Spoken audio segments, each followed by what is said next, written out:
speaker tonight's Brad Chamberlain from Cray. Yeah. I think parallel programming is pretty awesome, and what Cray's done is absolutely awesome in the past. But wouldn't it be even better if there's a language to help us take advantage of it? Brad's come here in the past to talk about Chapel, which that was a really awesome meeting, and I hope others of you had a chance to attend. And today he's going to talk to us about it again. Go ahead, Brad. Great, thanks very much. So yeah, like you heard, I'm Brad Chamberlain. I'm a principal engineer at Cray, and I'm the technical lead for the Chapel project. As you heard, this is the second time I've presented to this group, and the third time I think our group has presented to this group. So last time I presented, somebody interrupted my talk and said, "Are you just going to talk about the same stuff you talked about last time?" So this time I was encouraged to talk about different stuff. Now, of course, my fear is that maybe not all of you have seen the previous talk. So how many have never seen me talk about Chapel before? Okay, so this is going to be a mix tonight of both kind of taking you through the basics, but kind of fast and loose so that I don't end up giving the same talk a third time.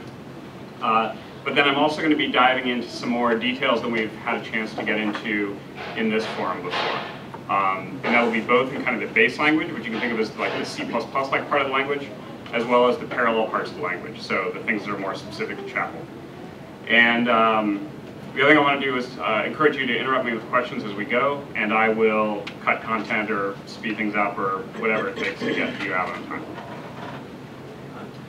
So just for the very basics, what is Chapel? So Chapel is what we call a productive parallel programming language. It's portable.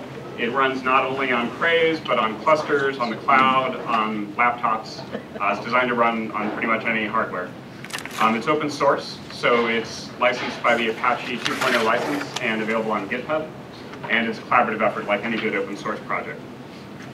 And you can think of the goals of Chapel as being two. The first is to support general parallel programming. And you can think of this as if you have some parallel algorithm in mind and some hardware you'd like to run it on, you should be able to do that in Chapel. And if you hit a point where you can't express that algorithm, you can't target that parallel hardware, then we haven't hit this goal. And the second one is to make parallel programming at scale far more productive. And just kind of off the top of my head, you can think of this as more Python-like, right? If you talk to the average programmer nowadays and you say, what language do you really enjoy and what can you really write code fast in, and what do you gravitate towards if I gave you an arbitrary programming problem? For a lot of people, that's Python. And by no means was Chapel a dialect of Python or necessarily inspired by Python, but over time people have said like, oh, there are a lot of similarities between the two, and Python programmers tend to gravitate towards Chapel as a result. So some of the things that motivate us to do Chapel to begin with are, we think that HPC programmers or high-performance computing programmers don't really have a language that serves them very well today. Typically what we're using is C, C++, or Fortran, but then with libraries and pragmas and extensions mixed in. So it's sort of, you have to kind of get outside of the language to really program HPC machines today. And so my answer to what HPC programmers need is, they need everything you would want in a traditional serial language, so features for good software engineering and performance. They need to be able to express parallelism, what should execute simultaneously. And then on a large-scale system like a Cray, you need to talk about locality. Where should things execute so that you don't end up going across the network more than is necessary and introducing a bunch of overhead that way. And then for performance, you also need to talk about mapping. How do we take this description of the program and map it down to the system efficiently? And then ideally, as in any language, you'd like a good separation of concerns, so that as you're talking about these different issues, you can do them independently from one another rather than having to rewrite all of your code every time one aspect of these axes changes. Okay, so again, this is what I think HPC programmers need from a programming language. And so Chapel is our attempt to address these needs in a language that was designed from first principles rather than by extending another language. Now I've already kind of started comparing Chapel to Python. People often ask, like, where do you place yourself in the space of languages? And one way we compare ourselves is that we want to be as programmable as Python is, and by that I mean kind of as easy to read and write code. But at the same time we want to be as fast as Fortran, as scalable as MPI or SHMEM or UPC, which are kind of conventional ways that people typically program HPCs nowadays. As portable as C, as flexible as C++, and actually I should throw this out as an exercise for you guys. Flexible has never quite been the exact right adjective I want here, but what I mean is kind of like extensible in the sense of object-oriented and able to be parameterized the way templates and generic programming are supported in C++. Multi-paradigm? Okay. Yeah, so it's sort of that like ability to kind of grow the language within the language itself, essentially. Yeah? What's Chapel's take on interop? Interoperability, so we think interoperability is key for any new language to take off. I think that's why Java made it, Python made it. It's funny, I was a grad student in the 90s, and we would submit papers, and people would say, language design is dead. I don't know why you're bothering to design a new language. And then Java came along, and then Python came along. But I think interop is key for both of them and for us as well. So most of our interop story so far is focused primarily on C interop. So you can call from C into Chapel and vice versa. We don't have a very good C++ interop story today for the kind of obvious reasons of name mangling being an issue and things like that. And that's something our users would like to see improve. We've got a bit of an interop story around Python, but it really needs to be strengthened. That's something we're going to be working on in the near term. Okay, so if I had like a Python GUI, but it had parallel computations, Chapel could be used for the parallel bits. Yep, that's the idea. Yep. All right, and then my last axis here is as fun as your favorite programming language. And if you put this one up in HPC circles, there's sort of smirks, and people say like, well, programming is not really meant to be fun, because it really hasn't been in HPC for a long time. It's just kind of a big grind to get your code running. But when I talk to programmers, most of us got into programming because we thought programming was fun and we enjoyed it. And trying to make it a little bit less of a slog and a little bit more of something you look forward to doing is another aspect of our goals. So one of the ways I want to try to argue that we're doing at least some of these things is through some graphs that we use, talking about the computer language benchmarks game, which many of you may be familiar with.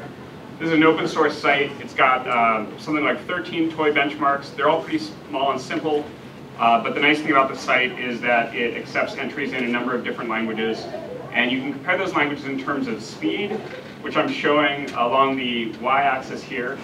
So these are all normalized to the fastest codes on the bottom here, and then also code size as kind of a stand-in for clarity or conciseness in the code. And so these are all normalized along the x-axis. So if you're all the way up on the x-axis here, you're the smallest. The ideal would be to be down here where you'd be kind of the smallest codes and the fastest codes. And of course, we all know that small codes are not necessarily readable and writable. So in addition to this, you can actually go in and surf the codes and compare them, but there's not room to do that on the slide. And so as you can see, scripting languages like Python, Perl, Ruby are all sort of off and to the left, but also up, which means they're concise, but they're pretty slow. And then if we zoom in down here on the lower right, we see C, C++, Fortran, Rust, the sort of fast languages you would expect to be down there. And then if we add Chapel to this graph, we're sort of in this fairly unique position often to the left, where we're nearly as fast as the very fastest programs, yet I would argue our entries are not nearly as heroic as some of those are, and also nearly as concise as the scripting languages. So zooming back out, again, you can see Chapel down here, and you can see it's sort of uniquely down to the left in this graph. Right, so hopefully this sort of starts to show that we're hitting some of our goals of being as sort of concise as Python, again, as a stand-in for readable, writable, and yet nearly as fast as traditional compiled performant languages. All right. Now, the computer language benchmarks game is, again, mostly toy benchmarks, mostly running on the desktop. Many of them are serial, a few are parallel, but they don't really represent HPC applications. So in a longer talk, I would walk you through how we're doing performance-wise with a number of standard HPC benchmarks. And the sort of takeaway is we're pretty competitive with conventional technologies here. And I'm not going to walk you through these in detail, but I just want to point out some of the patterns that they take care of. So this upper left graph is just completely local computation, so loops and array accesses. That's compared to OpenMP. This is an embarrassingly or pleasingly parallel computation, so there's no communication. Kind of can you fire things up and run it all in parallel without introducing overheads? That's compared to MPI. And then these other three are all different communication patterns. So on the upper right there is global random updates. So you're just reading and writing memory across the whole system at random. The one in the bottom center here is a bucket exchange pattern where you're sort of hashing things into buckets and then you're exchanging with all the other processors to get their buckets so that you end up with the ones that belong to you and they get the ones belonging to them. And then this last one here is basically a stencil code where you're exchanging kind of boundary elements with your nearest neighbors. So again, in a longer talk where we weren't as much in a language community and we were more in a performance community, we could go into these in more detail. But really that's about all I'm going to say about performance tonight, is that it's competitive, and from there I'd like to spend more time looking at the language features since you guys are a language group. This is a family picture of our team. There are 14 of us at Cray working on Chapel full-time. and in the summer we tend to have a couple summer interns. So it's by one metric, it's a fairly small group. If you compare the number of people here to the number of people who did like C# or Go or C++ or things like that, I think this is a very modest group. If you go to an HPC conference and you say, look at our team, they're like, wow, it's so big. Because in HPC, software is often kind of an afterthought, and most people are working on the hardware and the network. So, you know, we're sort of living this dual life of being small and large at the same time. Of course, as I said, we're an open source project, so in addition to the team at Cray, we get contributions from members of the community. Sometimes these are contributions to the core compiler or runtime. Sometimes it's in the form of libraries. And sometimes these are just users kicking the tires and helping give us feedback to improve the language. You know, we benefit a lot from being an open source project and working with the community. And I should say, you'll notice some of the notable local industry names are not up here. If you work at one of those companies and would like to partner with us, that's something we're always interested in talking about if we can figure out something of mutual interest. So I already alluded a little bit to tonight's plan, but just to go through it again. So given that I've spoken here before, my main goal tonight is to cover features that I haven't talked about here before. And so again, those will fall into two camps. On one hand, I'm going to try to talk a little bit more about the base language than I normally do, which is again like the serial core of Chapel. And then I'm going to also try to talk about some of the multi-resolution features. And these are, I'll define that term as I go, but these are basically features that allow you to write high-level parallel abstractions within the Chapel language itself. Because I didn't want to assume everyone already knew Chapel, along the way I'm going to give you a very brief introduction to some of the core features. It'll be kind of a sampling. And again, let me encourage you to ask questions as we go along. So when I give talks about Chapel, I tend to use this little stack of features as kind of a roadmap. And this is really just sort of a cartoon that sorts language into different pieces. I'm going to start with the lower level features of Chapel. And in particular, I'm going to start with the base language, which again, you can think of the base language as being, if you took Chapel and you stripped out all the features related to parallelism and all the features related to locality or scalability, that's what you'd be left with. So again, think of it as like the C or the Fortran upon which Chapel's based. So each of the code snippets I'm going to show you is a complete Chapel program. You could type the code in yellow in, save it, and compile it. I didn't leave details out. And so this is a very simple program that just calculates and prints out the Fibonacci sequence. Not that Fibonacci is the most interesting example, but it's familiar and it exercises some of the nice features in the language. So one of the things you see up here at the top is what we call configuration declarations. I'm declaring a constant n and I'm initializing it to 10. But the fact that I put that config keyword on the front of it gives me built-in command line support for overriding that default value. So on a given run, I could say a.out n equals, what did I type there, 1,000,000 or 100,000, whatever it is. And that would override the default value of n for that run. So you can think of this as just sort of a nice way to get some command line parsing without having to do it yourself. From there, I'm going to introduce iterators. So over here on the left is the Fibonacci iterator itself, introduced with the iter keyword. You can see I've invoked it in that loop over there, for f in fib of n. And this is an iterator in the sense of a clue iterator, if you're familiar with that language, or you think of it like a Python generator. The idea is it's like a function, but it has this yield statement, which is like a return, except that then execution continues on from that point. So every time I hit that yield, I'm going to yield the value of current, which is my current Fibonacci number. And back at the call site in the loop, that's going to be bound to the loop index variable f. Right? So the first iteration is going to be the 0th or first Fibonacci number. The next one's going to be the next one, and so on and so forth. Eventually, I'm going to fall out of this for loop here and exit here, and that will cause the loop over there to exit as well. Right, so this is a way to abstract control flow out of your code, much like functions abstract straight line code out of code for reuse and parameterization. So you'll notice that I don't have any type declarations in this code. You could write a version of this code that did add type declarations for everything, but here I'm relying heavily on the compiler's ability to infer the types of things. So just to walk you through, n is initialized with 10. 10 is an integer, so the compiler infers that n is an integer of default size. From there, fib takes an argument which is untyped. We're passing in an integer, so that causes a generic instantiation of fib for integers. Current and next are also inferred to be integers. We figured out that we're yielding integers, so f back there is an integer. We're going to print out integers. And this type information just flows through the program as it compiles. Now again, you could write a much more explicitly typed version of this where I'd say n:"int equals 10, and fib of n:"int returns an int, and be very explicit about it. But again, I'm kind of showing off the features here, and it's more concise for slides to leave those types off.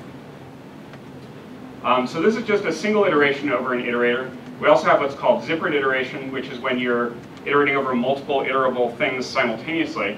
So here I'm iterating over the range 0 through infinity, but just the first n elements. So this is kind of a sugary way of writing 0 to n minus 1.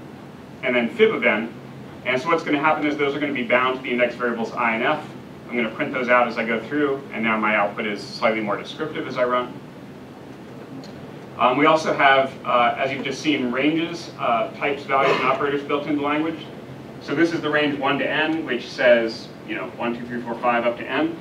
And again, that other one over there is essentially an unbounded range, 0 to infinity. And then I've applied this hash operator, which says, give me the first n elements, which again works out to 0 to n minus 1 in this case. There's also a rich set of other range operators which allow you to express various patterns like strided ranges or adjacent ranges or things like that, which are particularly useful in multi-dimensional physical simulations, as you see in HPC a lot.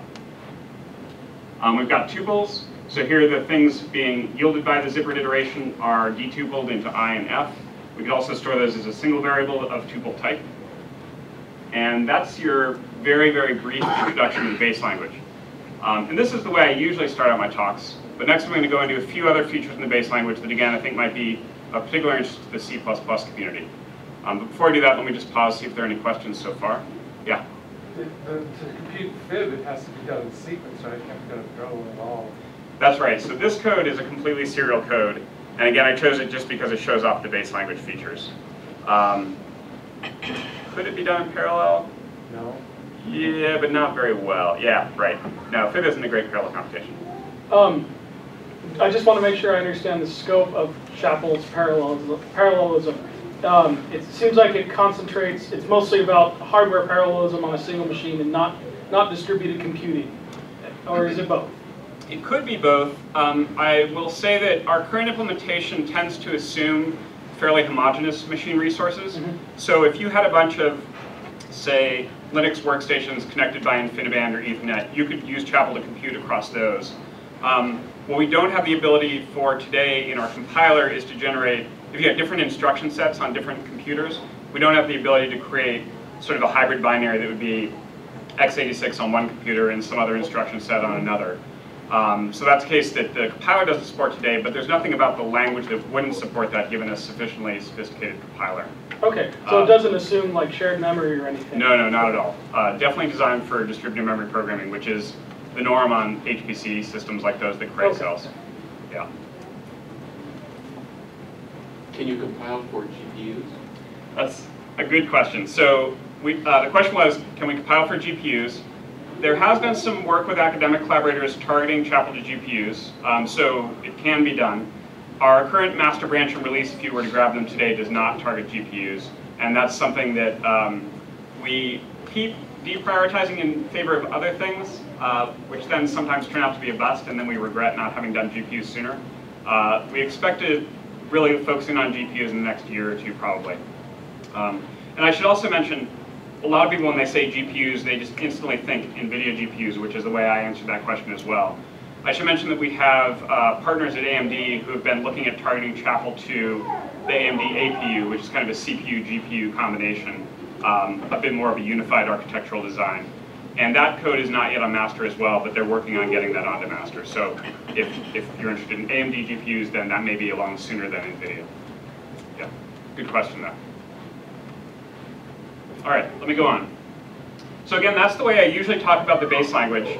Given that this is a C++ group, I was thinking about what are some other features in the base language that might be of interest to people coming from C++.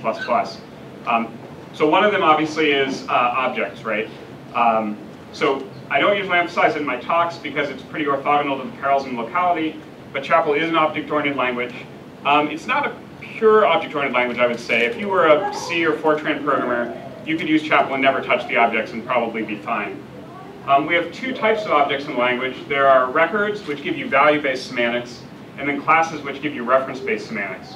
And in terms of C++, you can think of a record as being struct-like, and a class as being like a pointer to pointer to a class, basically.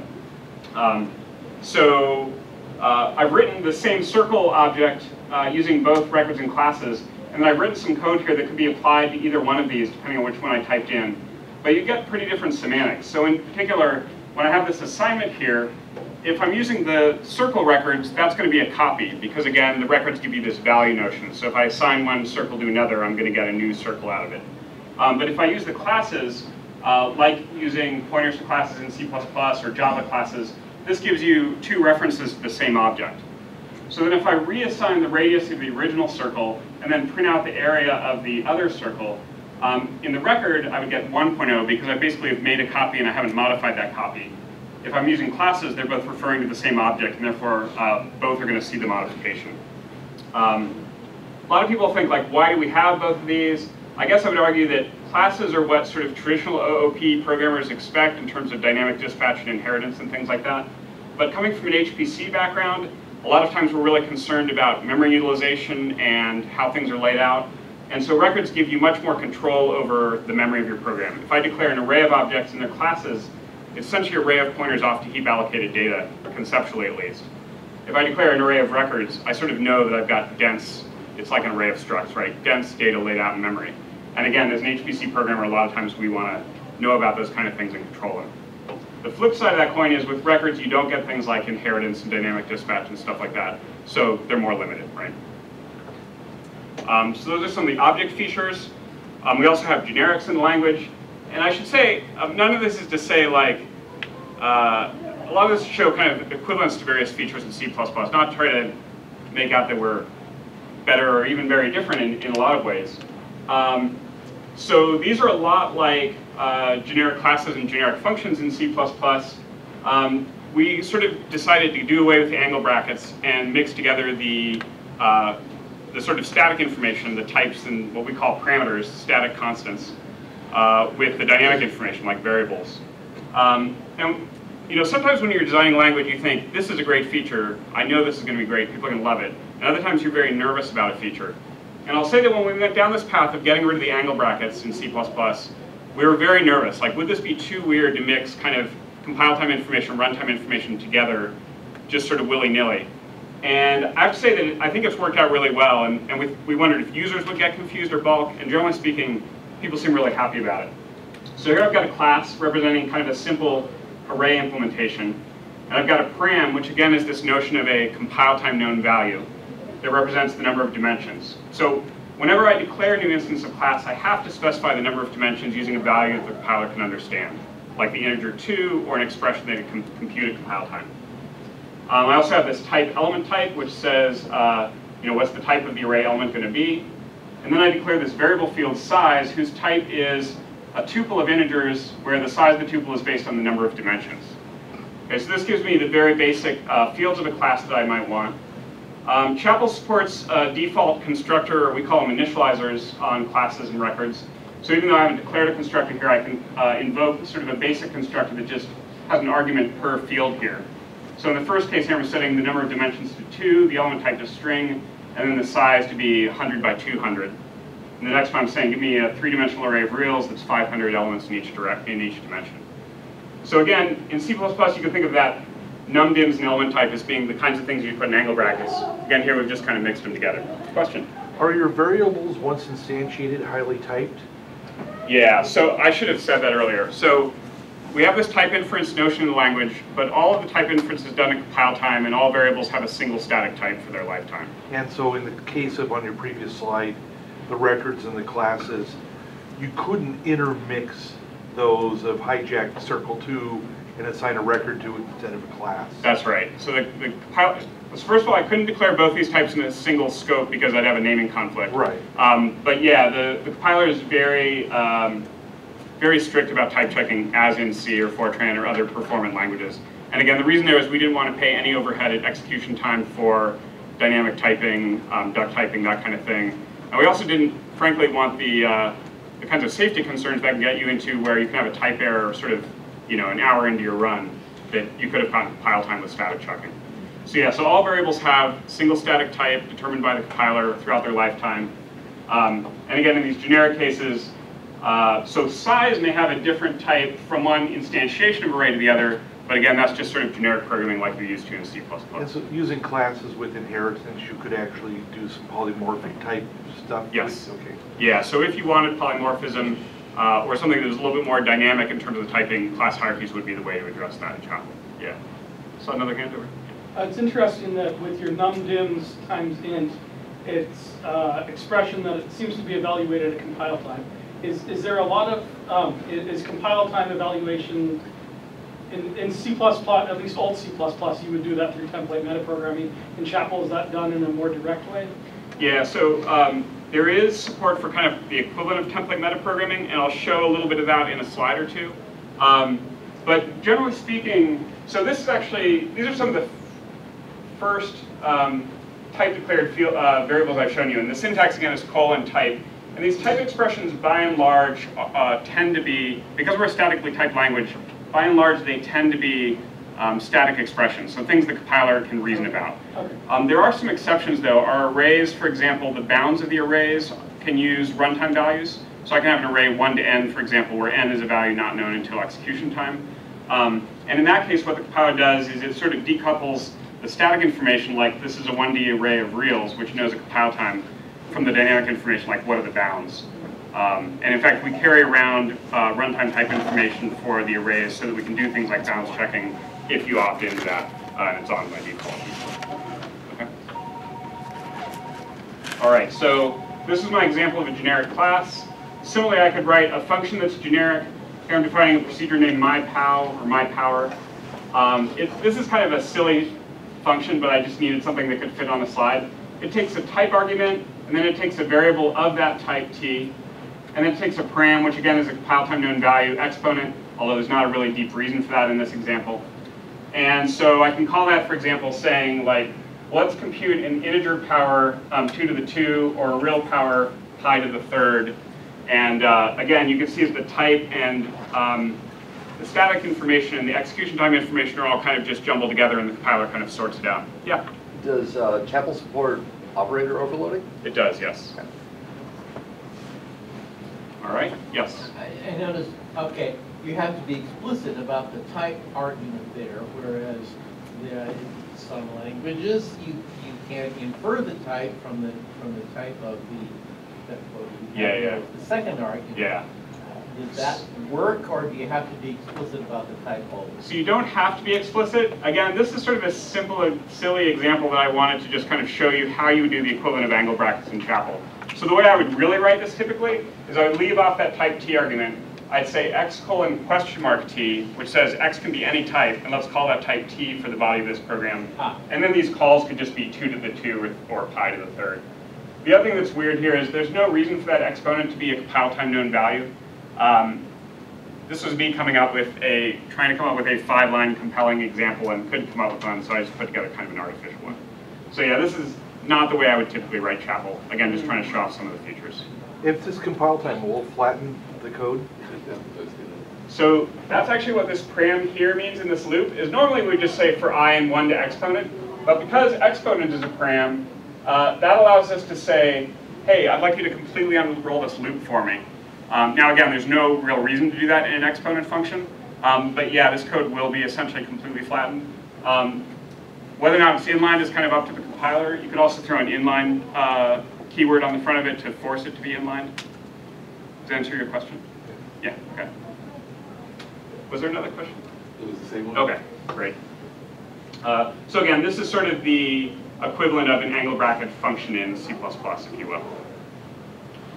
So somebody was asking about, it seems like there's a lot that can or is computed at compile time. So you as a user can also write functions that you would like to have computed at compile time. So here what I've done is declare functions as normal, but I've said of the return, in sort of the return slot, which is after the argument list, that the first one returns a param, which again is a compile time known value, and the second one returns a type. And again, these are sort of artificial functions, but the first one takes in 2 types as arguments, figures out the number of bits required to store those types, and returns that to sort of indicate what the packet size for sending those 2 types across the wire might be.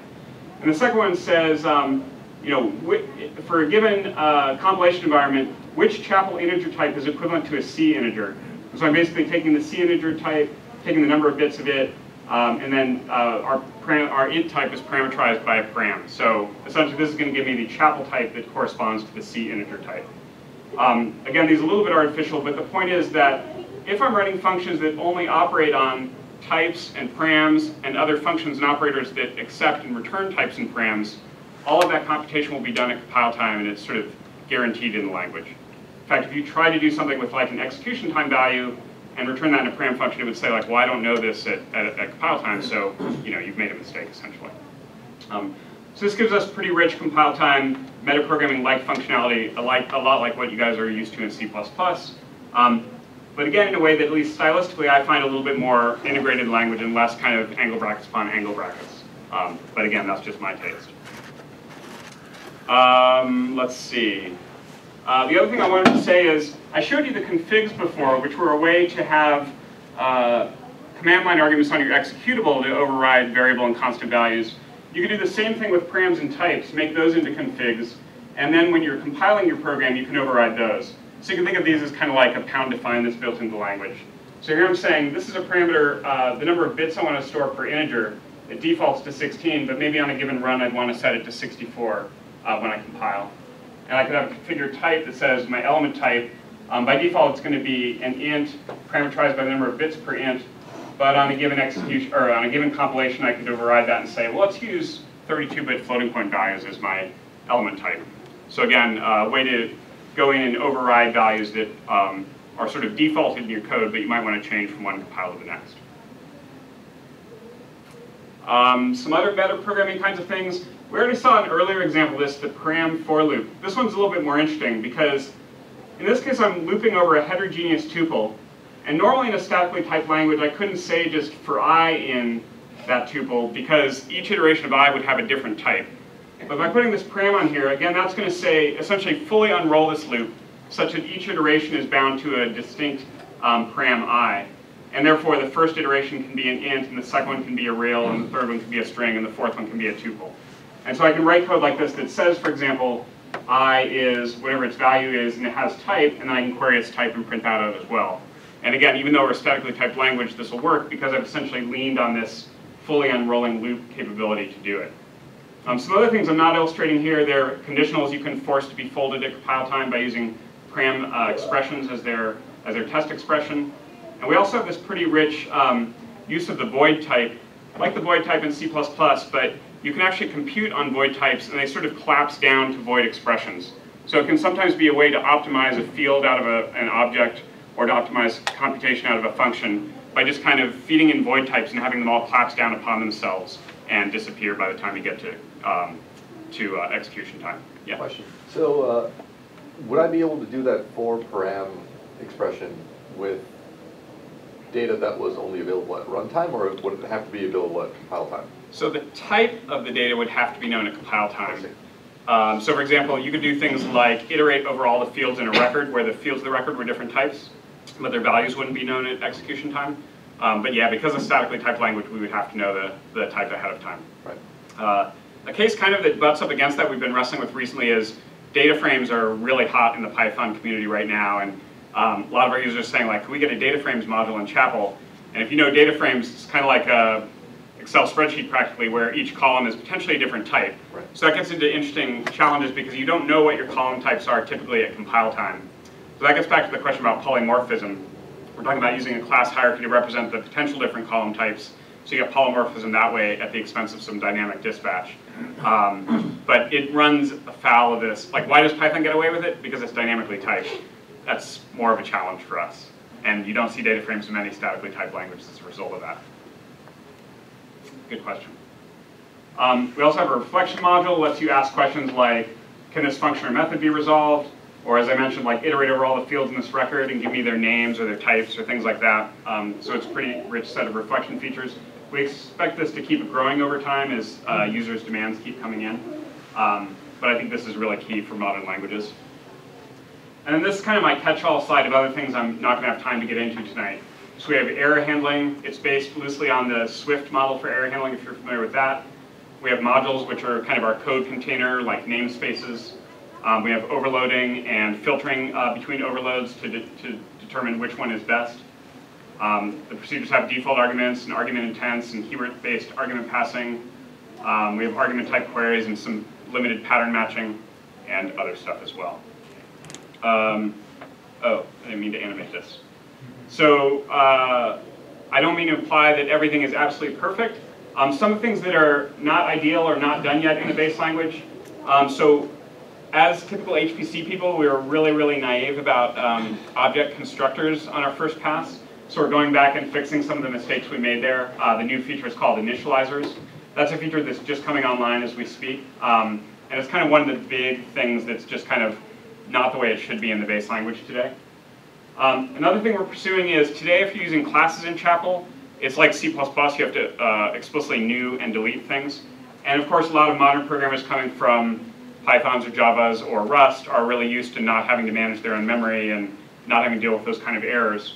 So what we're doing is trying to come up with something that is Rust style in terms of giving you more safety, yet something that is more amenable to parallel computing than what Rust does.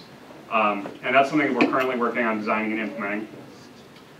First class functions are a feature a lot of our users wanted for a while. There's a prototype implementation, but it really needs to go back and be strengthened. Like C++, we don't have a great story on master for constrained generics or interfaces or concepts. Like C++, we have a proposal drafted for what we want to do here, but it's not yet implemented. Like C++, we've been in that state for many years now. And the last one here is we've recently been talking about hijackings of functions either accidentally or maliciously, and what are things we could do in the language to make hijacking less likely to occur. So one of the things we're talking about there is an overrides keyword in class hierarchies to explicitly say when you're intending to override a parent class method. All right? So that is my extended remix of the base language talk I normally give, and all this sort of last couple slides that didn't have very many colors are sort of made especially for you guys. So let me pause here and see if there are any questions about the base language. Do you have lambdas? That kind of falls into the first class function thing. We do have very prototypical lambda support today. We suspect it needs to be better than it is. One of the questions we wrestle with a lot is, should lambdas extend the lifetime of variables that they capture or not? The performance side of us says that's probably not a good idea. And of course the productivity side says, well, sometimes you kind of want to do that. So that's a tension in the current design, I would say. If you're newing and deleting stuff, you can have a hard time enforcing that. Yes. Yes. Quick question, just out of curiosity, kind of on the interop side. Yep. What sorts of pre-existing libraries are, like, when I think about matrix arithmetic or parsing, are those things that are available in Chapel either directly from Cray or from some kind of user community? Yeah. So it's interesting. For years we've been working on building what we have thought is the ideal parallel language. And now that users are starting to use it, they're like, this is great. But of course, many users are coming from having the STL or Python's libraries or Java's libraries, and so they're like, so where are my hundreds of libraries? And so we're working to fill that gap as quickly as possible, but we're clearly not nearly as far along as any of those other languages I mentioned. So areas of focus have been on kind of key scientific libraries that are important for the HPC community, like FFTW, BLAS, and LAPACK. At some point, one of my team members who comes from more of a Python numerical computing background said to me, like, well, do we have linear algebra? And I was like, well, we have LAPACK. And he's like, yeah, that's not linear algebra. And it is and it isn't. Yeah. What he means is, I want something like MATLAB, where I just multiply matrices, and it looks like matrix multiplication. Whereas if you've ever seen LAPACK, it's a pretty onerous interface. Yeah. So for the HPC people, they're delighted to have LAPACK and BLAS. What we're trying to do now is build a library that's on top of that, it's a bit sugarier, does operator overloading and stuff to give you sort of a friendlier interface to linear algebra. When people want to exchange libraries with each other without bothering you, yeah, do they just do it on GitHub or? So yeah, so traditionally it's involved bothering us. So the only way we've had to really deploy libraries is to get them into our repo. Just last summer, one of our interns' projects was to develop a package manager based on Cargo from Rust, if you're familiar with Rust's package manager. It's sort of considered the gold standard in package managers these days. So we've developed a sort of variation on Cargo called Mason. And so the design there is to allow people to exchange libraries without us being involved. That said, today the mechanism is by primarily GitHub-based repositories or we're also extending it to support local repositories of packages as well. But the idea is that that'll take us out of the mix so that people can start just putting packages up and sharing them without us having to review and test and kind of maintain them all, which is the state we've been in traditionally. I will say that as far as community contributions, a lot of the contributions in the last couple of years have been in the form of libraries. People have said, oh, I really want this library, and we say, well, that's something we'd like to do, we'll put it on the list, but it really makes the most sense for us to keep focusing on core issues in the compiler and the runtime. And so eventually people in the community, students looking for projects, or even the people who ask for them sometimes, go back and implement those libraries and contribute them to the back. And libraries is a pretty easy area to work in contributing as opposed to like going into the compiler and trying to make it better, add new feature, things like that. So yeah, library story is much better than it was a couple of years ago. There's still a lot more to do to be, as big and rich as a Python or C++. When you say it's easier to contribute to libraries in the compiler, is the compiler open source so people theoretically could? Yeah, it's open source. I mean, compilers are difficult to begin with, and ours bears the marks of starting out as a scrappy research project, and we haven't gone back and sort of fixed all the things that sort of were left half done along the way. Cool. So we have had people successfully contribute to it. It takes a much braver coder than many students are, for example. So there's nothing analogous to Boost, which is a community effort to contribute in the near future to the core. Not formally, but again, we do have community contributors who are looking at extending libraries. But yeah, there's nothing as formal as kind of the Boost community or anything like that. Yeah. One last thing, more about platform support. So what platforms can I run the Chapel compiler on? So today the Chapel compiler essentially does one of two things. It either generates C code and you can use your favorite C backend to compile it, or there's an LLVM backend you can also use. So that makes it very portable. C was kind of our portable assembly language when we started the project. If you want parallelism, today you need POSIX threads. We actually run using a lightweight user-level tasking layer that runs on top of POSIX threads. We've talked before about what would it take to do port over Windows threads, but nobody's taken that on yet. And then to communicate, you basically need UDP or MPI or some other way of talking across the network. And there, what we do is we build on top of a library called GasNet, developed by Berkeley. They've taken care of a lot of the portability issues of mapping down to different networks in optimal ways, and we just sort of surf along on top of them and take advantage of their portability. So in practice, I'm embarrassed to say, sitting here today, it runs almost everywhere other than on native Windows machines. Although with the new Windows, I can never remember the official name, Bash in Windows basically, you actually can run on Windows machines now. But we'd like to do something a little bit more native there as well. WSL, Windows Subsystem for Linux. Okay, thank you. All right. Or MinGW. We tried MinGW and never quite worked as smoothly as we would have liked. It's definitely worked much better in the Windows subsystem for Linux. Yeah.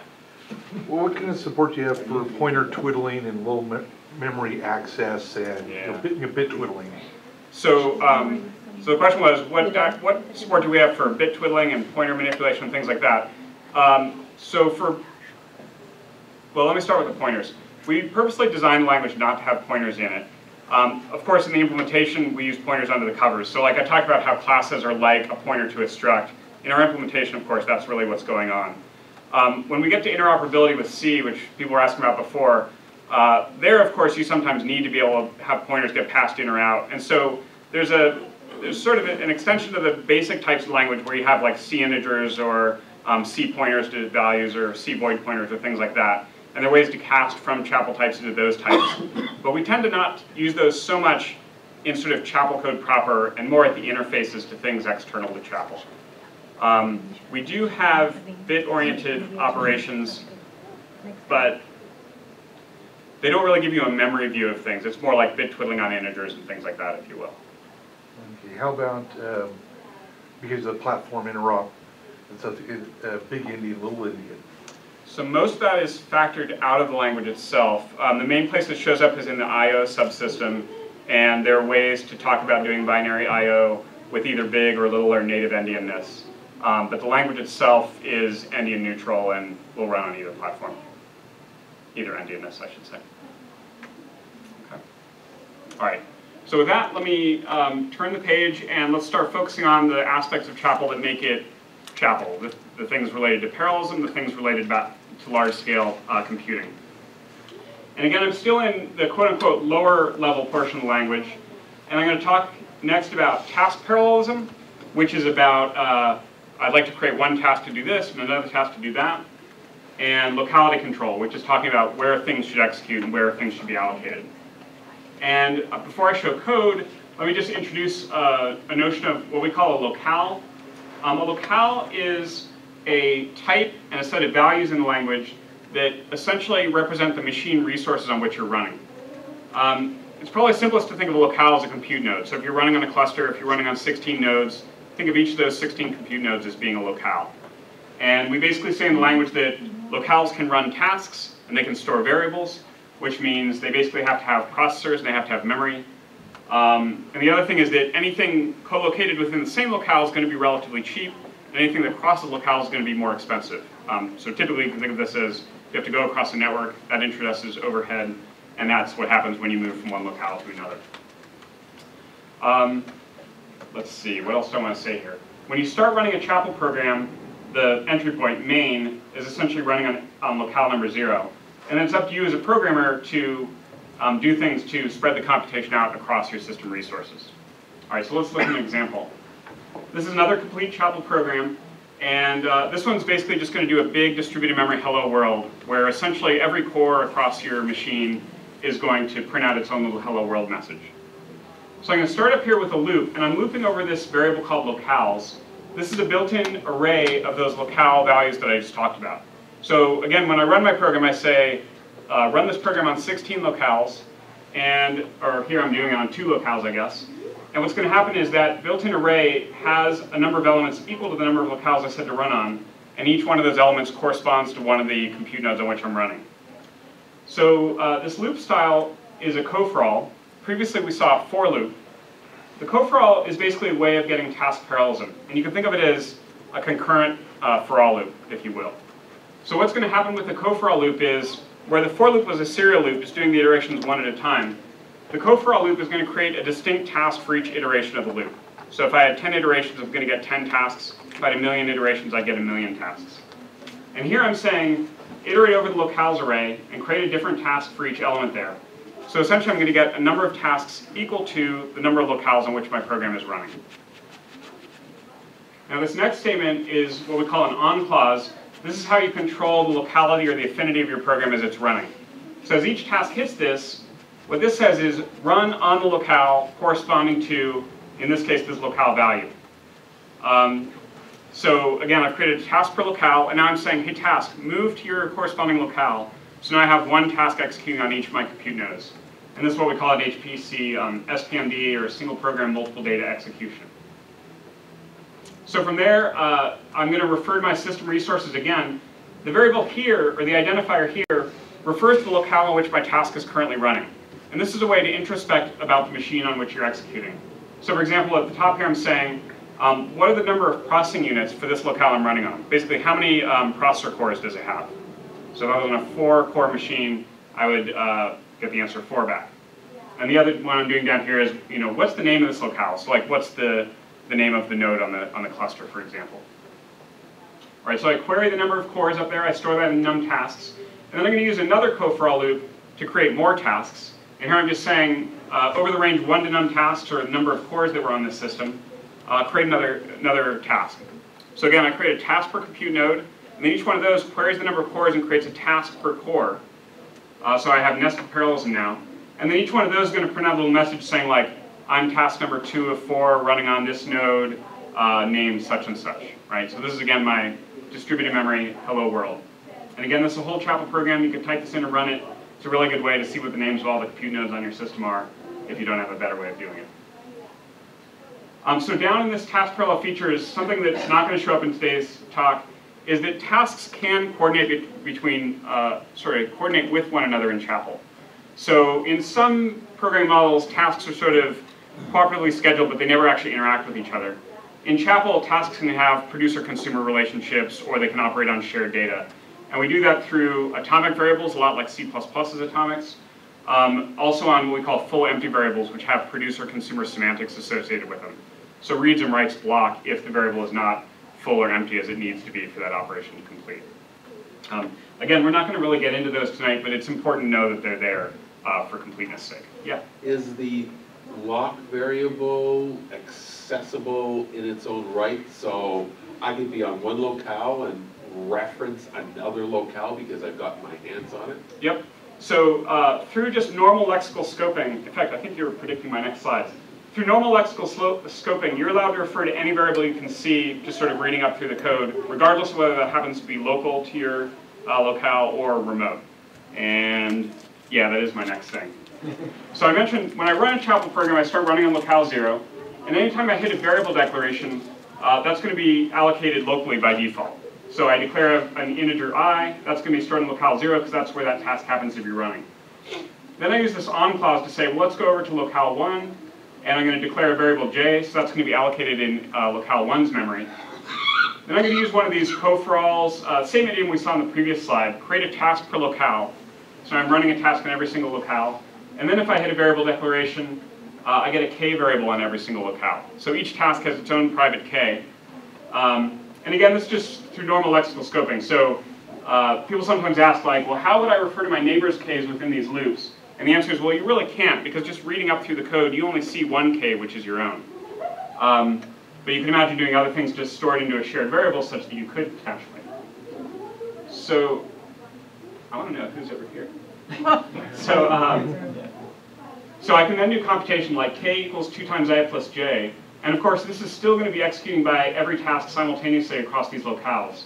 So if we focus just on one of the locales, like locale 3 over here, its task is saying, well, let me do this computation. I noticed that I and j are remote, so what's going to happen is I can still refer to them because they're in my lexical scope. And the compiler and the runtime are essentially going to do the communication necessary to bring copies of those values over to my locale so that I can read them. Sometimes that's done on demand. Sometimes, like in this one, we can do compiler analysis to see that, well, I and j aren't changing within the loop, and the memory consistency model says that we can bring those values over. So at the same time we fire off the task to run on locale 3, we're going to actually be carrying those values of I and j over with us. But in other cases, we might be modifying something in real time, or the memory consistency model might say you can't cache those copies. And in those cases, there would actually be dynamic puts and gets within the middle of the task here to take care of the communication. Like global iteration for variable, they take variable at a time. Maybe you want to keep track of stuff. That's right. Or if you have global state, for example, that needs to be shared between them all, that has to be stored somewhere, and maybe you'll have to refer back to it as the program's running, for example. Right. Yeah, yeah. All right. Let's see, just to say a couple more things here. Again, this variable here is a way to talk about the locale on which this task is running. You could also query where variables are stored. So the expression j.locale, for example, is a way to get back, in this case, locale 1. So where does that live? And I haven't worked this onto this slide yet, but you can also do that within on clauses. So you could say like on j or on a sub ij to say go to whatever locale is storing this variable or this array element. So in my examples, I've been showing you cases where we explicitly name locales in those on clauses, but really you can put any expression there that has storage with it, and it means go to where that storage happens to be allocated. You could also, again, as we saw, make queries like how much physical memory does this locale have, or how many tasks are currently running on this locale. And based on those queries, you could adjust the way you execute, obviously. So you can think of locales as a way of both controlling where things run on the system, and also for introspecting about the system and its capabilities and what's currently going on within it. Do I see a hand about to go up? Yeah. So how does it handle locale failures? So the question was, let's say one of these locales fails, the node blows up or the OS blows up or something like that. What's going to happen? So the sad fact is that today nothing elegant is going to happen. And this is very much coming from the HPC. So HPC has a tradition of kind of when things go wrong, you just tear down the job and try again. So we live in a world of checkpoint restart where long-running applications learn to checkpoint, and that way they don't throw away all their work if something crashes. Unfortunately, coming from an HPC perspective and building on a lot of HPC software, we don't have a better story than that today. We've talked about a few ideas in which perhaps this array of locales could be grown or shrunk or have elements dropped from it and be resilient to that. But none of None of those proposals have ever been funded or signed off on by our management, so they remain kind of ideas to pursue in the future. But today we don't have a good resilience story in the wake of hardware failures. But you would, if you started off with, say, 5 locales, if your program depends on 5 locales, you need 5 locales to run that.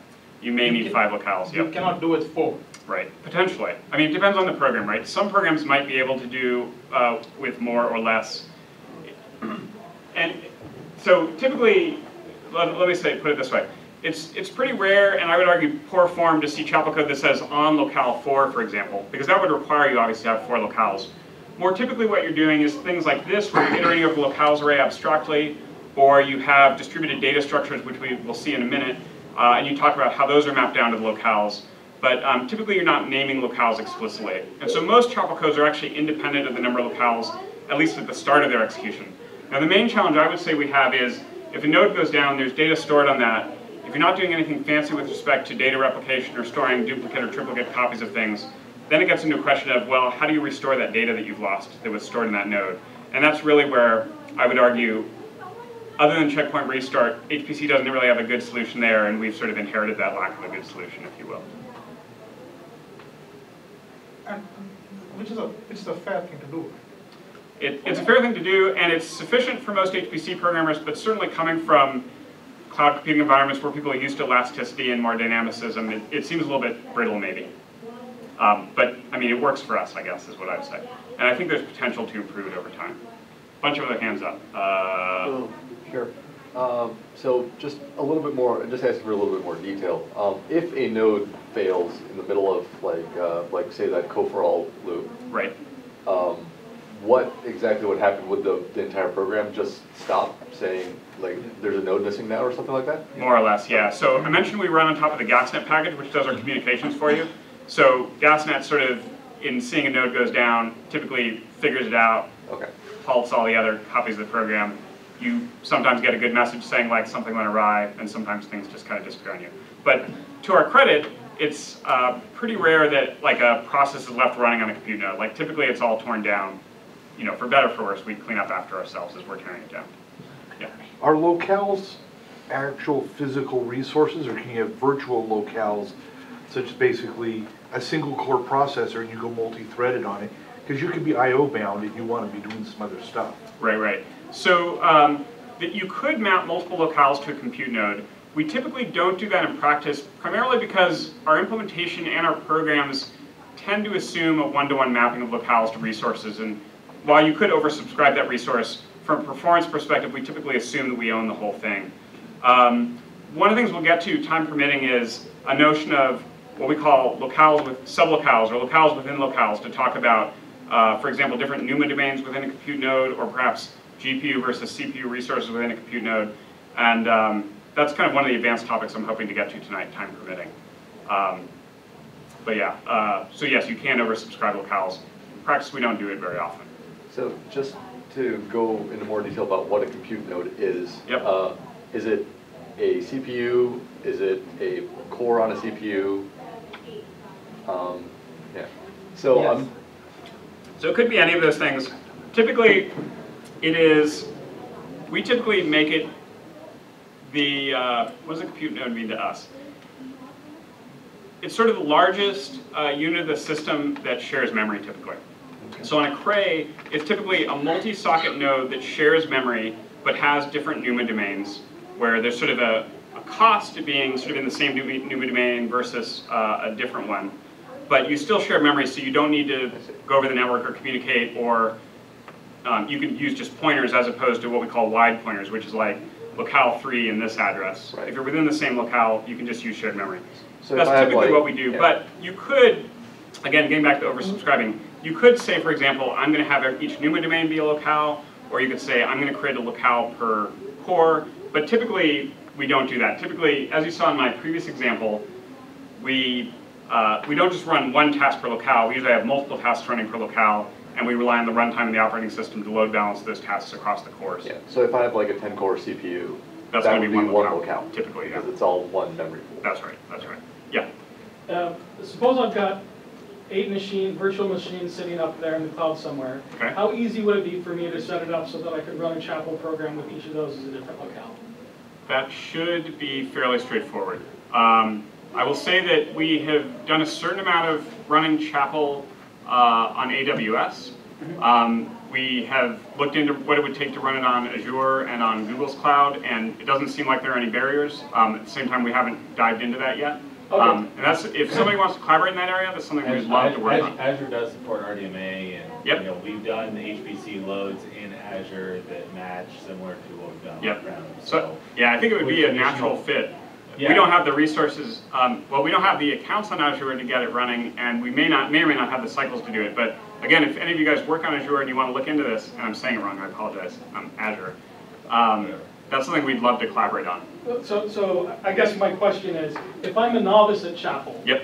and I have these 8 machines, is it a matter of I find a how-to file and I follow the directions, or is it a matter of I find someone who's an expert and have a conversation with them? So for AWS, I believe we have a README that sort of walks you through, here's how to get your instance up and running. Again, we'd like to do that for the other cloud providers as well. We don't have it yet. All right. Yep. And did you have a question? Oh, I was just wondering if locales, like in Coforall, let alone task, could be a set rather than just a name. It could be. So In other words, so I can remove some. Yeah. So that I mentioned that we had some ideas about resiliency that we haven't really had a chance to pursue. And that was basically the core of the idea. Today, locales is literally kind of a 1D array of locale values. But we talked about, well, couldn't this be like a sparse array, because we have sparse arrays in the language, that where the elements come and go or the members change over time. And that's sort of the basis of the resiliency story we were talking about. But again, that's not implemented, so we don't have that today. But it could be, yeah. All right. I have a question not related to locales and you know. Okay. In general, the variables are read and write are accessible by default as in C++. That's an excellent question. So, so yes and no.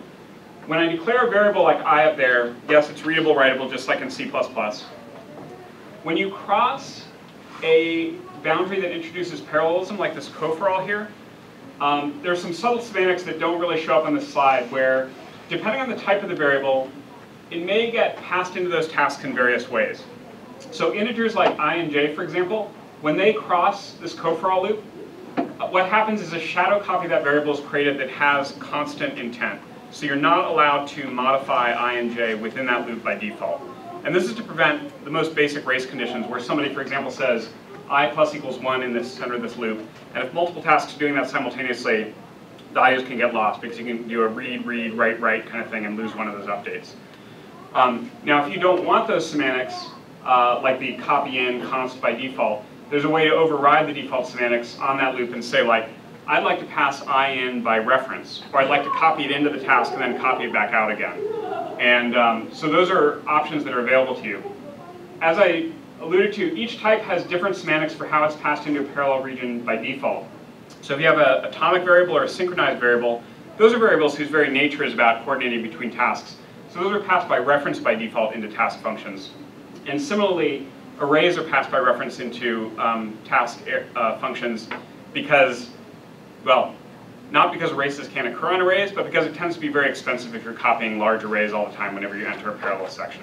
So each type has its default semantics for how it's transferred into a task. And again, those default semantics can be overridden using a clause that doesn't show up here on the parallel construct, like the Coforall loop. So yeah, so for straight line code, variables are like in C++. People can just read and write them. As you transition into parallel constructs like the Coforall loop or others that we'll see, there we end up making these shadow copies that may have different semantics. Does that answer the question? Yeah. Okay. And what about other problems typical for C and C++, such as dangling pointers, transferring the pointer to a different thread, and then removing the object pointed? Yeah. Are any such typical problems solved in Chapel in a generic strategic way? Yeah, so I would say in Chapel as it exists today, we don't really have anything that's going to help you out with, say, one task deletes an object and another task has a dangling reference to it. But that does get back to one of the things I mentioned is a current work in progress in the base language where we're trying to, excuse me, I think I called it like delete free programming or having borrow checking. So this is again influenced by Rust's design, which is very much all about memory safety. And we're trying to strike a balance between being more safe like Rust is than say sort of typical C++ new and delete. But at the same time, so because we're a performance-oriented language, we don't want to go full bore the way Rust did. We want to find something that's kind of in the middle where there are still cases that would be unsafe, but hopefully we've eliminated a lot of the common cases. And again, that's current work in progress. So, yeah, it's not there yet, but it's coming along, and it's again one of our most requested features in language. So it's getting a lot of attention right now. But yeah, if you download a Chamberlain use master today, we're not going to do much to prevent dangling pointer types of issues across tasks. Yeah, good question. All right, let me move on to the higher level features of language. I'm going to try to wrap up by 8:30. Of course, if people have questions and want to talk about things after that, I'm happy to keep talking, but I'll let most of you go by 8:30 and hopefully get into a couple more things before then. So again, we've been looking at low-level Chapel, and I hope your reaction is, well, this all seems pretty nice and high level because it's higher level than like POSIX threads and MPI and C, for example. But now we're going to look at really high-level Chapel, and up here is data parallelism, which I define as kind of creating parallelism not by explicitly enumerating tasks, but rather by having a data set drive the parallelism. And then domain maps, which, let me just define those when we get there. So this is another complete Chapel program. This is a very simple program that just declares an array, a two-dimensional array, and does a simple computation to initialize the values of the array. And let me walk you through it. So we declare a problem size n, and then we're going to declare this thing called a domain, D in this case. And a domain is essentially a first-class language concept for talking about a set of indices. So here you see 1 to n, 1 to n. So this should give you the picture of kind of an n-squared, two-dimensional square set of indices. And it seems a lot like an array, but notice there's no element type associated with it. So you can think of it as like the sort of size and shape of an array, or perhaps the size and shape of an iteration space, like you might drive a loop over. And so in fact, we're going to use it for both those things. Here I'm declaring an array, and I say, this array is an array over the domain D of real elements, of floating point elements. So this is going to give me now n squared floating point values, and so now I have n squared data associated with it. Then I'm also going to use this domain to drive a loop. So here I'm using a for all loop. The for all is like the co-for all in that it's a parallel loop. But unlike the co-for all, I'm not going to literally create a task for every single iteration. So if I used a co-for all here, I'd literally get 1,000,000 tasks, each one of which would compute on a single array element. And if you've done much parallel programming, you know that's really high overhead for a low amount of computation. So the for all is a way of saying, I want this to be parallel, but I don't want to have to worry about the tasks and the management. I want someone else to worry about that. And we'll talk about who that someone else is in just a bit. And typically what's going to happen is this for all loop is going to use sort of an amount of parallelism that's based on the amount of hardware parallelism available to it. So again, if I were running this on a 4-core laptop, I would probably get 4 tasks dividing up these 1,000,000 iterations between themselves. So the body loop there, you can see I'm just using a sub ij equals some little function of I and j, and then I print out a, and so when I run this, I get a little matrix of values being printed out. Now, as I've written this code, this is a completely shared memory program. I mentioned that our programs start running on locale 0, and unless you do something to say otherwise, they'll run their whole life there. The on clauses were one way we saw farming out data to other locales, and now we're going to see another higher level way of doing it. The on clause was a very explicit way to spread out your computation. Here what I'm going to use, is use what we call a domain map. And a domain map says, here's how I'd like you to map this domain, this index set, down to my locales, down to my machine resources. And here what I'm saying is, please use a cyclic domain map, which is basically just going to deal the indices out round robin to all of my locales. And with that one change, I've essentially changed this code from a shared memory code to a distributed memory code. Because cyclic says, here's how you map these indices to the locales. When you declare arrays over this domain, here's how to map the array to the locales. When you do a loop over these indices, here's how to map those iterations down to the locales. So again, one little change to the declaration, and I've gone from kind of a laptop parallel code to a huge Cray parallel code. And we're going to spend more time on domain maps until I time out.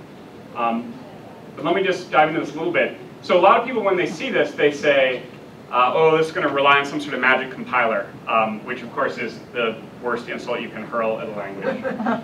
Or if you worked in HPC, there was language in the 90s called HPF that was very high level like this, that was kind of, got a lot of attention, a lot of investment put into it, and just kind of crashed and burned. Or in the HPC community, people talk a lot about descriptive versus prescriptive languages. Like, to what extent does it say how things work versus simply what should happen? And again, these are sort of concerns people have. Is it seems like I'm advocating all control here. But in fact, that's not the case in Chapel at all. The way that this for all loop and these domains and domain maps are implemented is all very well defined in the language.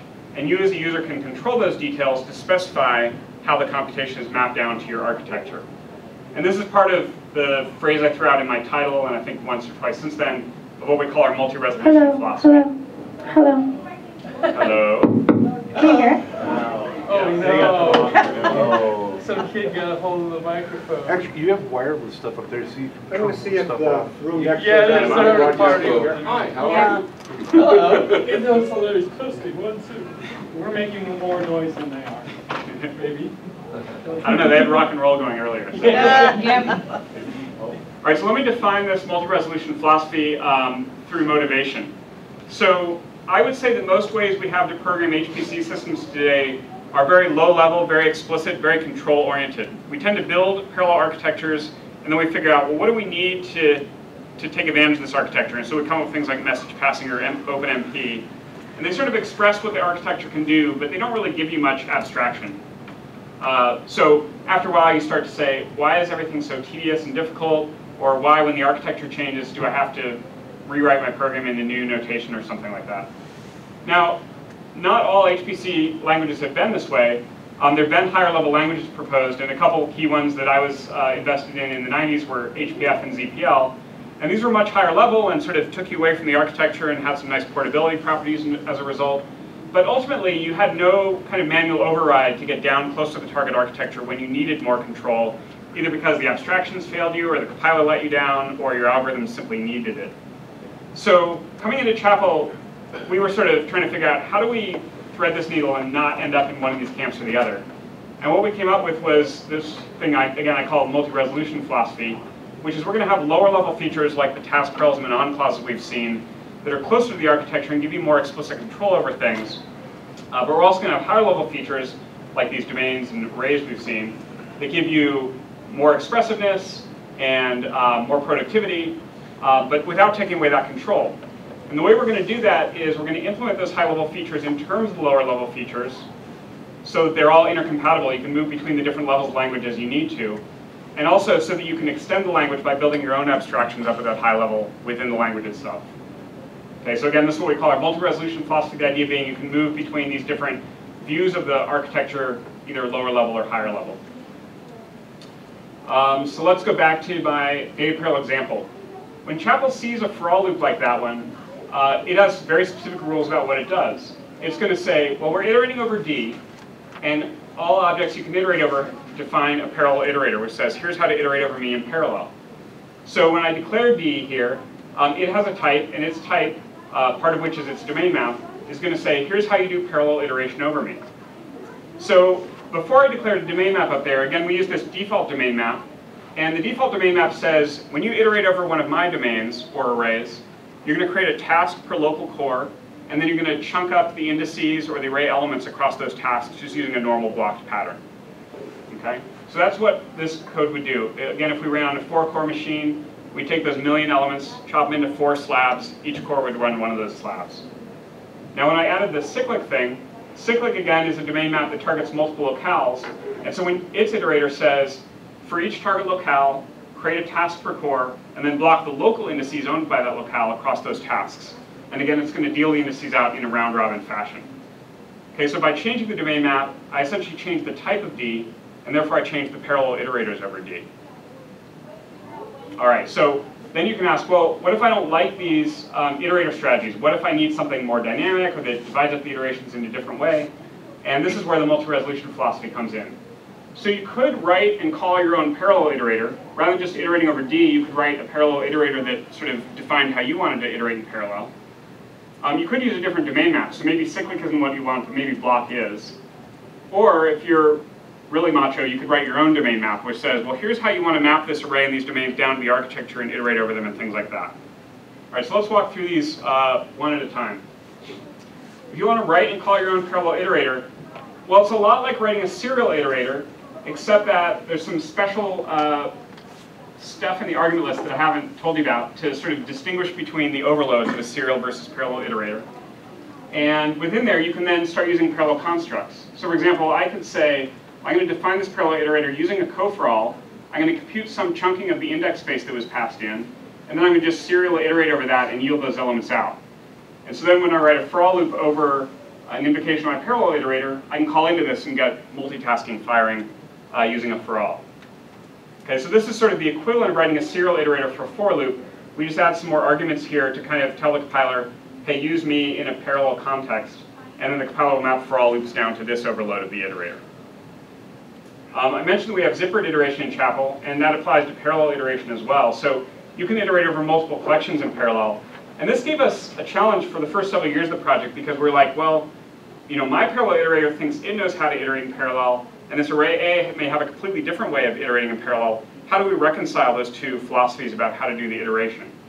And so our answer here is what we call leader-follower iterators. The idea is that each parallel object defines both a leader iterator, which is what if I ran the world, what would I do? What parallelism would I create? And what subset of the iteration space would each task own? And then the followers say, well, if I don't own the world, if I'm just kind of going along to someone else's drum, I take in what they yielded to me, the work I need to do, and I yield that out serially. So semantically, Chapel says in a zippered iteration like this, the first expression is the leader, and then all expressions invoke their follower. Right? So essentially, my par iter is going to decide how many tasks do we create, where do they run, how do we divide up the iteration space, and A basically is just going to follow its lead. If we swap them, of course, the roles would be reversed. Okay?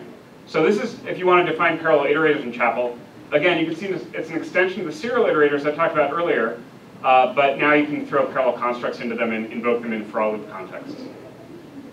All right, so I mentioned another thing you can do is use a different domain map. Again, these domain maps you can think of as, I'm writing high-level computation, but under the covers it has to be broken down into what's allocated in each locale and what runs on each locale and how is the iteration space divided up across tasks. And domain maps are essentially recipes that map from this high level down to this low level. And the compiler targets the domain maps in lowering the high level code to the low level code. So some of the things domain maps do is they say, how are the indices in this domain or array mapped down to the locales? And then how are the indices or the array elements actually laid out in memory? Is it row major order, column major order, some sort of tiled structure? If I iterate over this in parallel, how do I do that? Any other operations on arrays? Accessing the array, slicing the array, iterating over domains. All of these things, basically domain maps specify a standard interface that the compiler targets as it's lowering your code down to it. So some of the built-in domain maps we have in the language, there's a block domain map, which basically just does a blocking based on a bounding box. And then there's the cyclic one we saw, which again is going to do a round robin dealing out of the indices to locales. And here I've sort of imagined that I'm mapping them down to a 2x4 set of locales, so I get these multidimensional distributions. Now, as I mentioned, so these are part of our standard library, but if you want something other than things we've thought of or provided, you can also write your own domain map. And the idea is that we're going to have this standard library of domain maps to support common patterns, but an expert user could write their own domain map if they don't like the ones we provide or they need something else. And not only that, one of the challenges we set for ourselves in the project was all of the standard domain maps would be written using the same thing an end user would use. So none of our domain or array types are built into the language and compiler. All of them are built using the same user-accessible framework. And the reason we did this was so there wouldn't be this performance cliff between kind of like, oh, block, we know about that. We're going to just plow right through that. And now you've written something slightly different and you just fall off some sort of performance cliff. Now, if you go and talk to people in the HPC community and say, like, tell me about Chapel, anyone who doesn't follow us very clearly will say, or very closely will say, oh, it's this really beautiful language that performs really poorly. Because for most of our lifetime, that's been the case.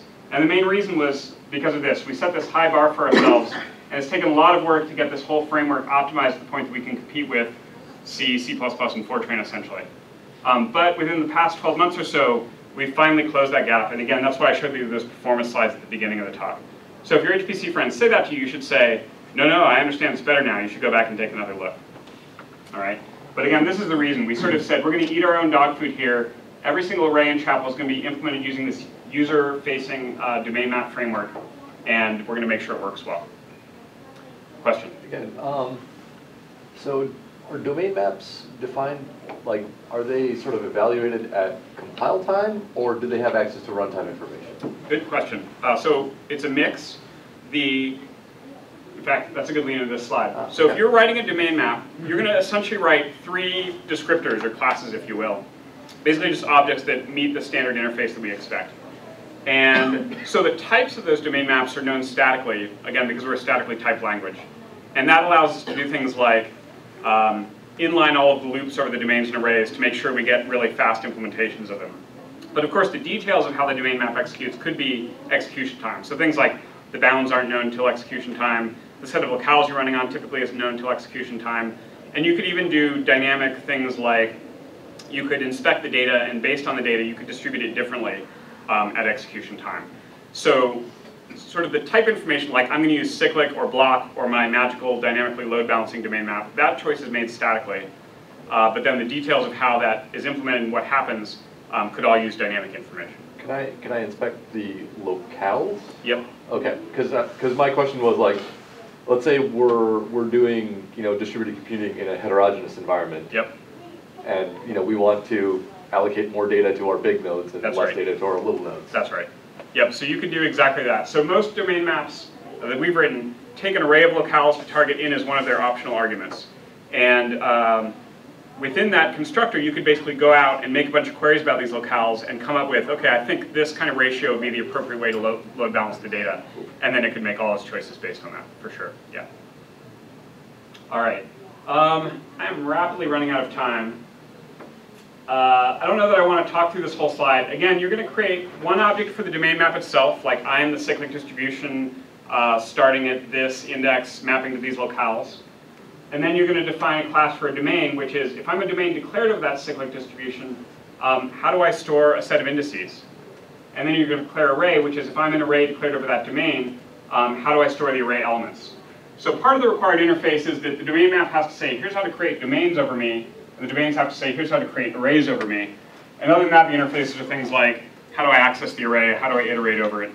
Things you'd expect from a data structure representing an array or an index set. Yeah? We're saying array here, but I just have a question about, let's say I have a parallel algorithm which, I don't know, has some kind of a tree structure that's supposed to be distributed. Yep. Would that tree be called an array in Chapel terms, or is this an array in C? Yeah, that's a really good question. So we use the term array very loosely in Chapel. It basically means a collection of elements that are, I guess, mapped to by indices that are stored in a domain. So in this talk, we've really only seen dense, multidimensional arrays and domains. We also have sparse arrays and domains, associative arrays and domains, which give you like a set or a dictionary type of data structure.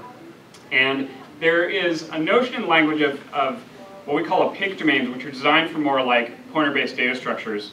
And to be perfectly honest, they've never really gained much of a following in the user community. So they sort of are there, like, we still think they're a good idea for doing graphs or trees or things like that, and yet nobody's ever really put much weight on them. So there's kind of a chicken and egg problem there. But yeah, we would consider that kind of thing an array, in the sense that it's a collection where you might say, like, for all indices, give me the corresponding element in this array for that index. Or you might say, for all elements of this array, and you might want to slice it, like you could have domains that represented, for example, all the interior elements of a dense array, or of a sparse array, or all of the non-leaf nodes in a tree, or something like that. And domains could describe all of those subsets as well. So yeah, there's a really rich set of domain and array operators and capabilities which just didn't fit into tonight's talk. But there's a lot more to it than just dense Fortran style arrays. Okay, as I said, we're quickly running out of time. So let me make this point, and then I think I'll kind of jump to my conclusion. What I hope I've tried to tell you is there's sort of these key policy decisions that all languages are forced to wrestle with, and which I would say in HPC are particularly important. So things like, how am I going to store my arrays locally in memory, particularly on these multi-NUMA domain processors? If I have a sparse array, what storage format am I going to use? If I have multiple locales, how am I going to map them, the arrays out to those locales? How am I going to execute parallel loops across these data structures, and what policies am I going to use for that? And so what I want you to take away from this talk, if nothing else, is that Chapel basically said the language doesn't define these things. Doing so would just make the language inflexible. And in HPC, you want a lot of control over these things for performance reasons or algorithmic reasons. So instead, our approach has been users should be able to specify these things by writing chapel code themselves, and therefore get performance portability by separating concerns by having these abstractions like parallel iterators or domain maps that are known to the compiler and therefore can be optimized, but at the same time are extensible so that you can grow the language as you go along. And our goal here was really to make Chapel a future-proof language so that as algorithms and architectures continue to evolve, you could keep extending these abstractions to support those new algorithms and architectures. Now, if we'd had more time, one more thing I was going to get into is people were talking about like what kind of nodes do we assume or target. And the last piece that's not defined by Chapel is you could actually define the locale type yourself within the language to say, here's how I think of a locale, and here's how you allocate memory on it and run tasks on it and communicate between them. And that's something that's, again, not baked into the compiler in runtime, but it's something you could extend in the language. And my next several slides talk about that, but we just don't have time. So if anybody wants to hang out and talk about locales afterwards, we can do that. What I'm going to do instead is jump to my conclusions. So, Chapel uses this multi-resolution philosophy. We have higher level features for productivity, lower level features for control. The higher level features are user extensible so that you can be flexible, so that it's a future-proof language. And two examples we saw tonight were parallel iterators and domain maps. This third one, locale models, we didn't quite get to, but again, the slides are here and I'll make them available to you guys. I wanted to close just with a quote. I don't know if Jonathan Dersey is a name that means anything to you guys. He's an HPC sitting kind of a user role, and he comes from both an astrophysics background and a genomics background. So kind of two very different communities that both use HPC. And he's a blogger, which is how we found out about him. He wrote a great blog that was very controversial called HPC is Dying and MPI is Killing It. And again, MPI is sort of the de facto way of programming HPC systems.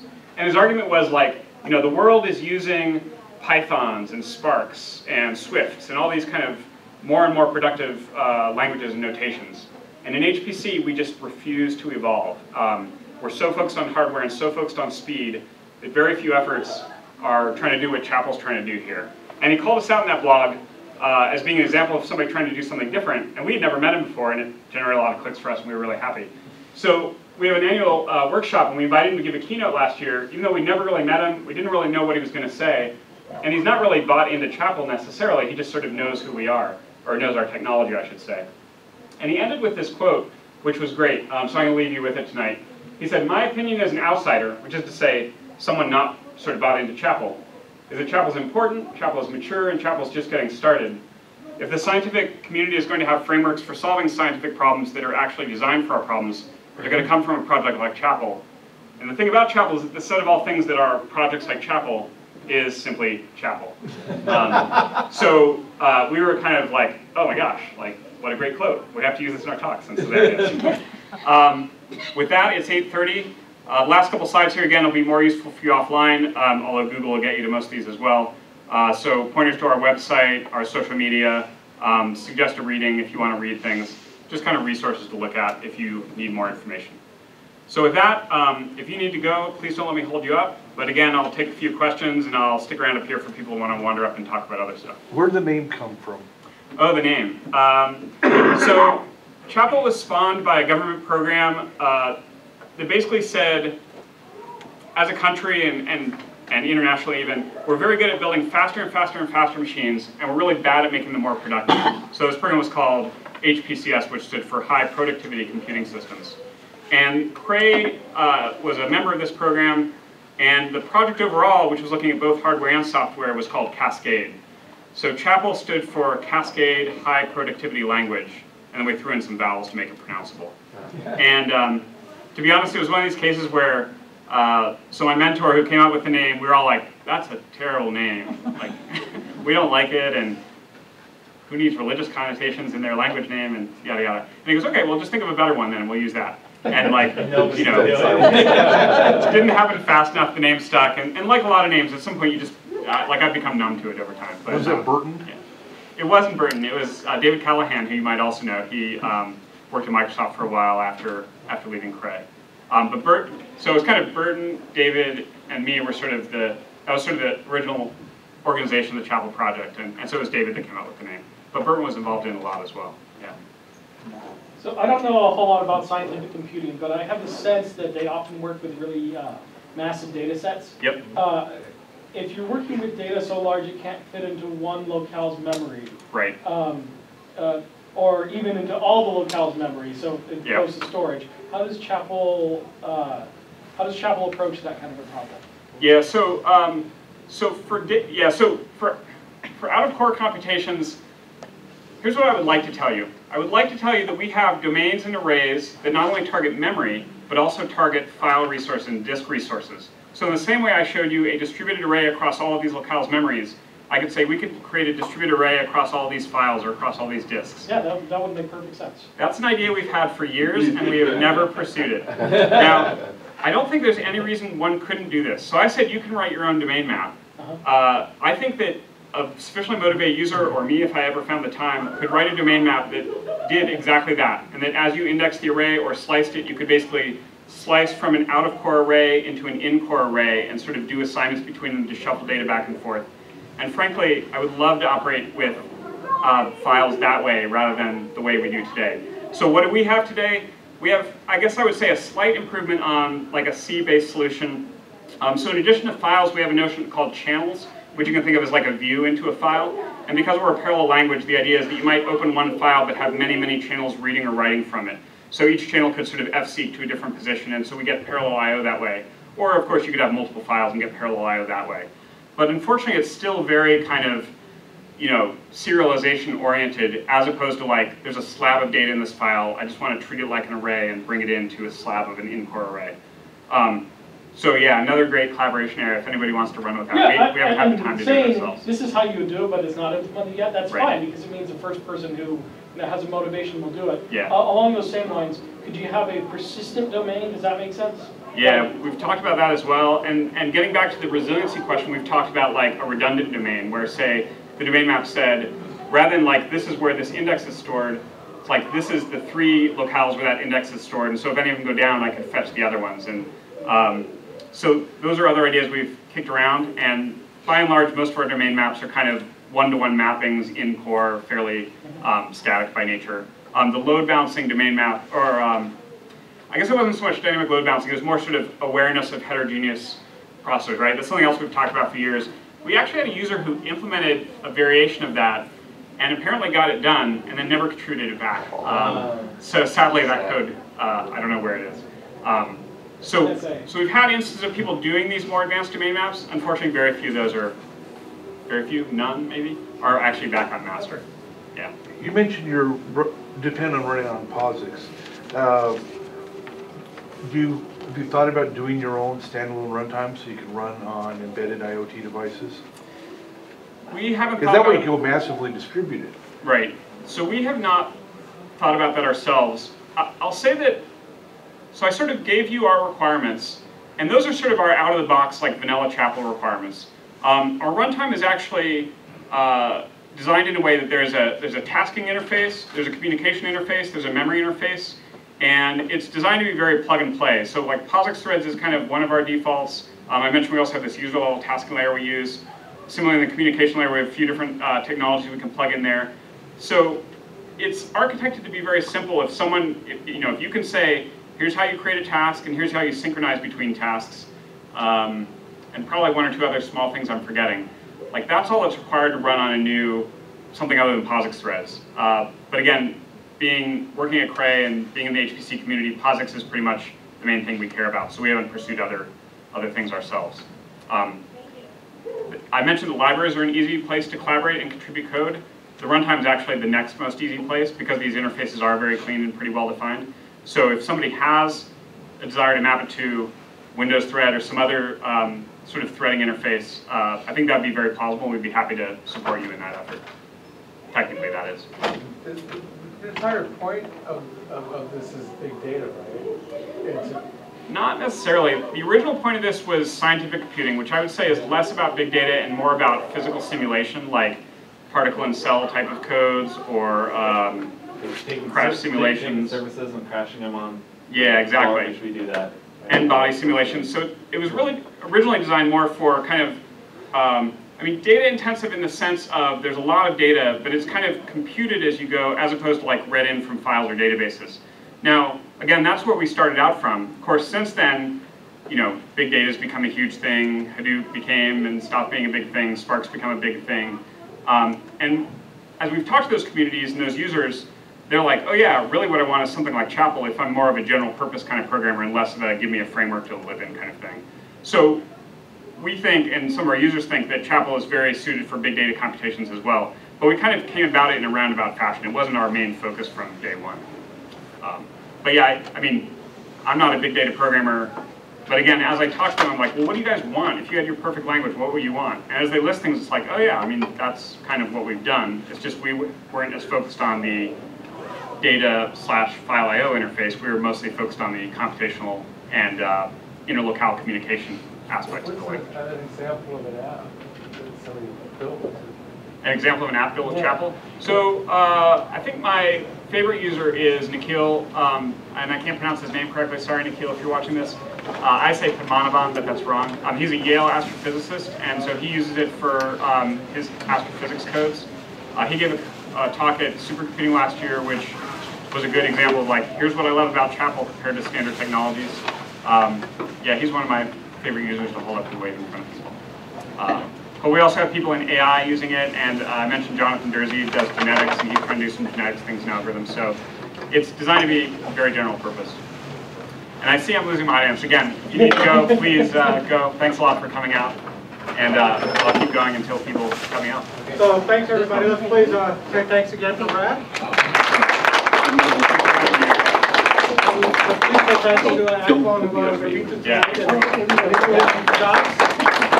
Thank you. There's extra pizza. I just wanted to mention two things. One, I